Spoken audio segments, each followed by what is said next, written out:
सभी भक्तों को मेरा राधे राधे। तो चलिए आज जानते हैं भगवान श्री कृष्ण के बाल रूप को ही लड्डू गोपाल क्यों बुलाते हैं।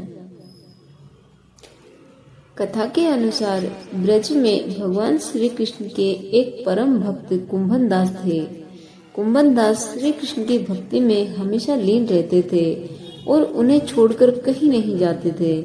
एक बार जब उन्हें वृंदावन से भागवत करने का न्योता आया तो पहले कुंभन दास ने उन्हें मना कर दिया, लेकिन फिर लोगों के आग्रह पर वो जाने के लिए तैयार हो गए। कुंभन दास ने सोचा कि भगवान की सेवा की तैयारी करके ही जाएंगे और कथा करके वापस लौट आएंगे। कुंभन दास ने भोग की सारी तैयारी करके अपने बेटे रघुनंदन को ठाकुर जी को भोग लगा देने को कहा और कथा के लिए चले गए। रघुनंदन ने भोजन की थाली ठाकुर जी के आगे रख दी, लेकिन देर तक इंतजार करने के बाद भोजन की थाली ऐसी ही रखी रही। भोजन की थाली ऐसी ही रखी रही तो रघुनंदन रोने लगे और पुकारा कि ठाकुर जी आओ और भोग लगाओ।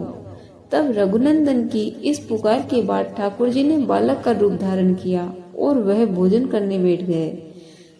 जब कुंभन दास ने घर आकर रघुनंदन से प्रसाद मांगा तो उसने कहा कि ठाकुर जी ने सारा भोजन खा लिया। ऐसे में रघुनंदन ने ठाकुर जी के आगे थाली रखी तो ठाकुर जी ने बालक का रूप धारण किया और लड्डू खाने लगे।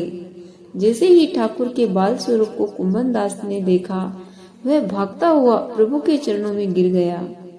उस समय लड्डू गोपाल के एक हाथ में लड्डू था और दूसरे हाथ का लड्डू मुंह में जाने ही वाला था, लेकिन इतने में ही वे जड़ हो गए।